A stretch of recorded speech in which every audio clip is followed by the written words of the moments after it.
I lived with my son and wife for 14 years, only to find out that he wasn't my real son.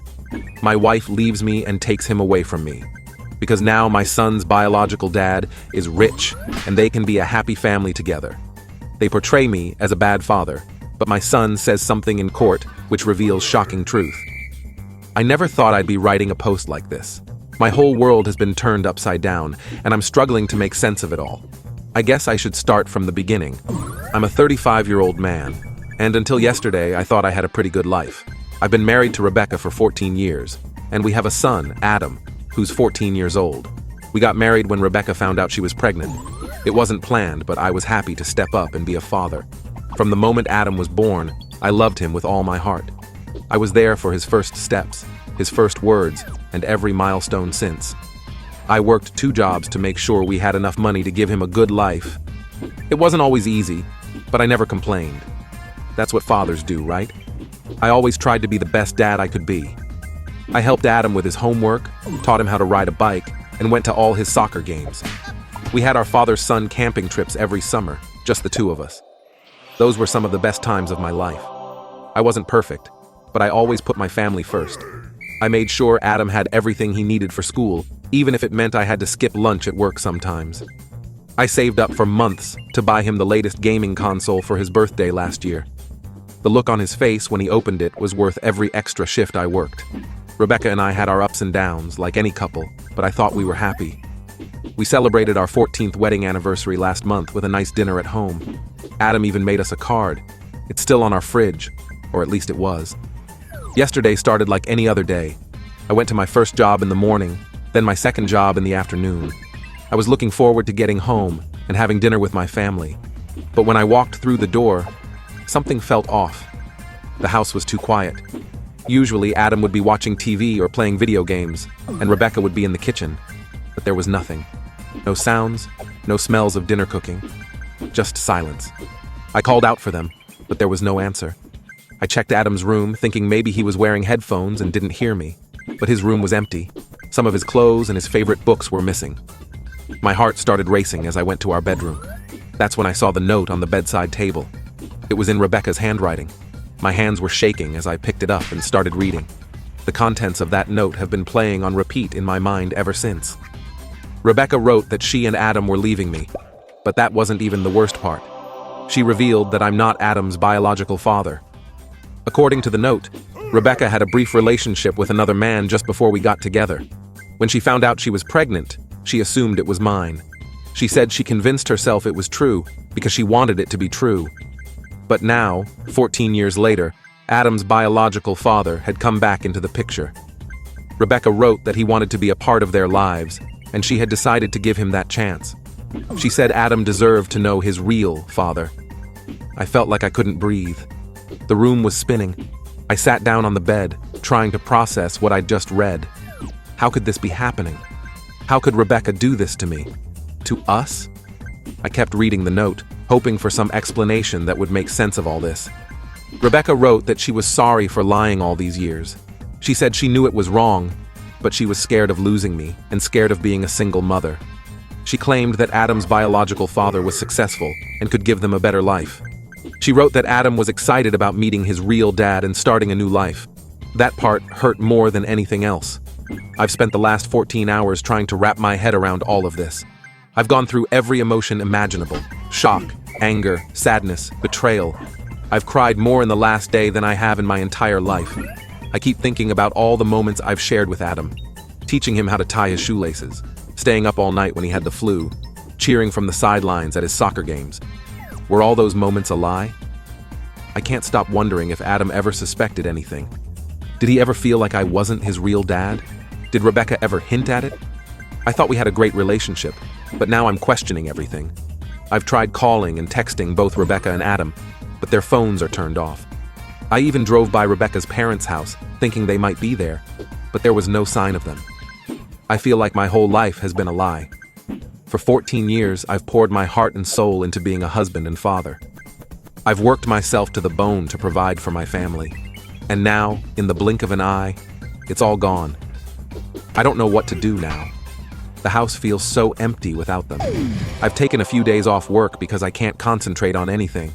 I keep hoping this is all just a bad dream and I'll wake up to find them here. Part of me wants to fight for my family. Adam may not be my biological son, but I've raised him for 14 years. Doesn't that count for something? But then I think about Rebecca's betrayal, and I don't know if I could ever trust her again. I've thought about hiring a lawyer, but I don't even know where to start. Do I have any rights as Adam's non-biological father? Can Rebecca just take him away like this? I feel so lost and overwhelmed. I've also considered trying to find them, but I don't know if that's the right thing to do. If Adam really wants to be with his biological father, do I have the right to interfere? The thought of never seeing him again is killing me, but I also want him to be happy. I'm angry at Rebecca for lying to me all these years. I'm hurt that she could just leave like this, without even giving me a chance to talk about it. But mostly, I'm heartbroken about Adam. He's my son. Biology be damned. I've loved him and raised him for 14 years. How can that just be erased? I've thought about reaching out to Rebecca's family or our mutual friends, but I'm embarrassed and ashamed. I feel like a fool for not knowing the truth all these years. And what if they all knew and kept it from me? I don't think I could handle that betrayal on top of everything else. There's a part of me that's angry at Adam's biological father, too. Where was he for the past 14 years? Why did he decide to come back now? Did he know about Adam all along? I have so many questions, but no way to get answers. I'm scared for Adam, too. He's leaving everything he knows, his school, his friends, his home. Is this really what's best for him? And what about this man, his biological father? What kind of person is he? Will he love and care for Adam the way I have?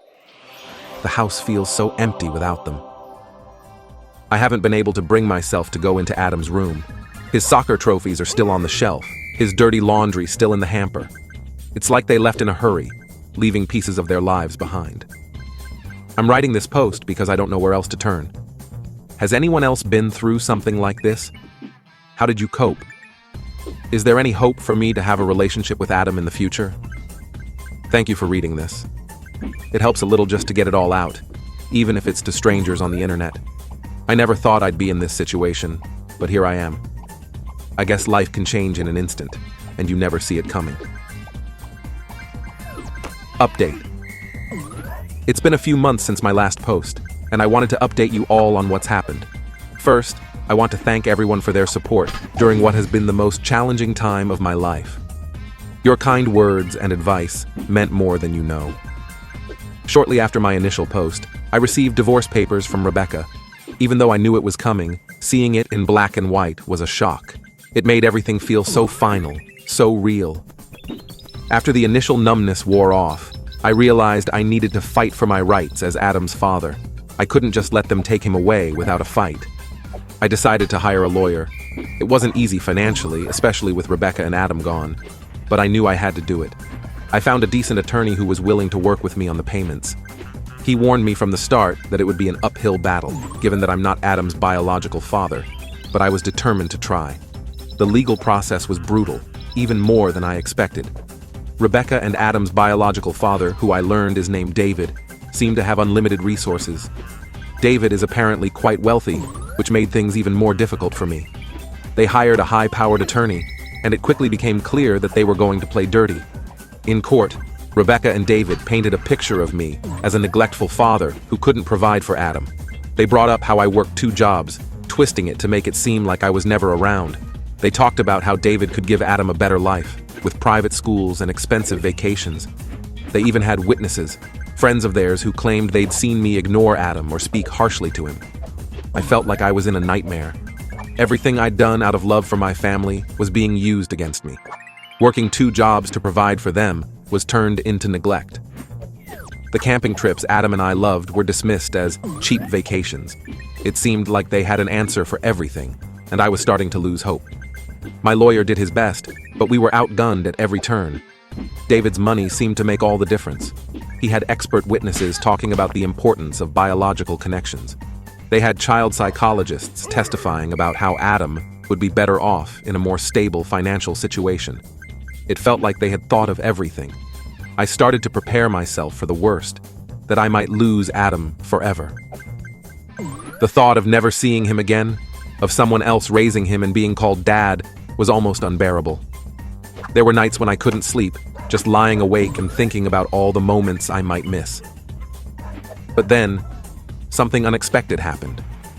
The judge decided he wanted to hear from Adam himself. I was terrified.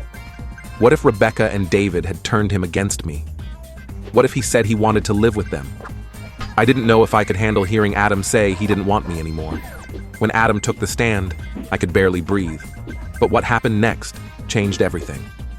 Adam looked straight at the judge and said, "I want to live with my dad, my real dad, the one who raised me." I couldn't believe what I was hearing. Adam went on to say that I was a great father, that he loved our camping trips and how I always made time to help him with his homework, even when I was tired from work. He talked about how I never missed a soccer game, how I taught him to ride a bike, and how I always made him feel loved and supported. But then Adam dropped a bombshell. He told the court that his mom and David had been trying to coach him on what to say. He said he'd overheard them late at night, planning how to make me look bad. They had told him to say I was neglectful, that I didn't care about his education, that I was always angry and tired. Adam said he couldn't go through with it. He said he knew it wasn't true, and he couldn't lie about the person who had been there for him his whole life. He even mentioned specific conversations he'd overheard, where Rebecca and David discussed ways to manipulate the evidence and testimonies against me. The courtroom was silent. I could see the shock on Rebecca and David's faces. The judge listened intently, asking Adam several questions to clarify what he'd heard and experienced. Adam told the judge about a conversation he'd overheard where David suggested they could pay off some of my co-workers to testify that I often complained about Adam or seemed uninterested in his life. He said Rebecca had been hesitant at first, but David convinced her it was necessary to ensure they won. He also mentioned overhearing them discuss how to coach Adam's teachers to say I never showed up for parent-teacher conferences, which wasn't true. I'd always made time for those, even if it meant taking time off work. Adam said he felt scared and confused by all of this, and that he missed me and our life together. After Adam's testimony, the whole tone of the proceedings changed. The judge ordered an investigation into Rebecca and David's actions, including their attempts to manipulate a minor's testimony. Their lawyer looked nervous, and I could see Rebecca and David whispering frantically to each other. The judge took a few days to review all the evidence in Adam's testimony. Those were some of the longest days of my life. I was hopeful after hearing Adam, but I was also scared too. Let myself believe things might work out. Finally, the day came for the judge to make his decision. I was a nervous wreck as we all assembled in the courtroom. The judge started by saying that he had carefully considered all the evidence presented, as well as Adam's testimony. He said that while financial stability is important, it's not the only factor in determining a child's best interests. He pointed out that I had consistently provided for Adam's needs, even if it meant working 2 jobs. He praised my dedication to Adam's education and extracurricular activities, noting that I had always made time for what was important in Adam's life. The judge also expressed serious concern about Rebecca and David's attempts to manipulate the case and coach Adam's testimony. He said this showed a disregard for Adam's emotional well-being and raised questions about their fitness as parents. In the end, the judge made his decision. He granted me full custody of Adam. He said that it was clear that I had been a loving and devoted father, and that Adam's wishes and well-being were the most important factors. He stated that the bond between a parent and child is not solely determined by biology, but by years of love, care, and dedication. As for the divorce, it was granted. After everything that had happened, I had no desire to remain married to Rebecca. The judge also ordered Rebecca and David to pay my legal fees, given their attempts to manipulate the case. I can't describe the relief and joy I felt when the judge announced his decision. Adam ran to hug me, and I couldn't hold back my tears. It felt like a weight had been lifted off my shoulders. For the first time in months, I felt like I could breathe again. The past few weeks have been about adjusting to our new normal. Adam and I are living in our old house. It's been tough financially, but we're making it work. I've had to cut back on some expenses, but Adam understands. He even offered to get a part-time job to help out, but I told him to focus on school and being a kid. Adam has been amazing through all of this.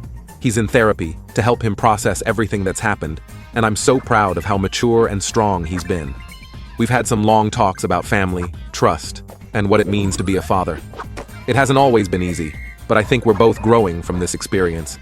Rebecca and David have visitation rights, but Adam has made it clear he doesn't want to see them right now. I'm letting him take the lead on that. I don't want to force him into any situation he's not comfortable with. The therapist has suggested we take it slow and maybe start with supervised visits when Adam feels ready. As for me, I'm also in therapy, trying to work through the betrayal and the stress of the past few months. It's not easy, but I'm taking it one day at a time. I'm learning to trust again, to believe that good things can happen even when everything seems dark. I've had to make some changes at work. I explained the situation to my bosses, and they've been understanding. I've cut back on some hours so I can be home more for Adam. It means things are tighter financially, but being there for Adam is worth it. We're slowly finding our new rhythm. Adam and I cook dinner together most nights now. We're both pretty terrible at it, but we're learning and laughing a lot in the process. We've started having a weekly movie night, and we're working our way through all the classic films I loved as a kid. I want to thank everyone who offered support and advice on my original post. There were times when your kind words were the only thing keeping me going. To anyone else going through something similar, don't give up. The truth has a way of coming out. Adam and I are looking forward to the future. We're planning a camping trip for this summer, just the two of us, like old times. We're both excited about it, a chance to reconnect and make new memories. There are still challenges ahead. I know there will be tough days when the hurt and anger come rushing back. But I also know that Adam and I can face anything together. No matter what happens, we'll always have each other. Thank you all again for your support. It means more than you know. Here's to new beginnings and the family we choose.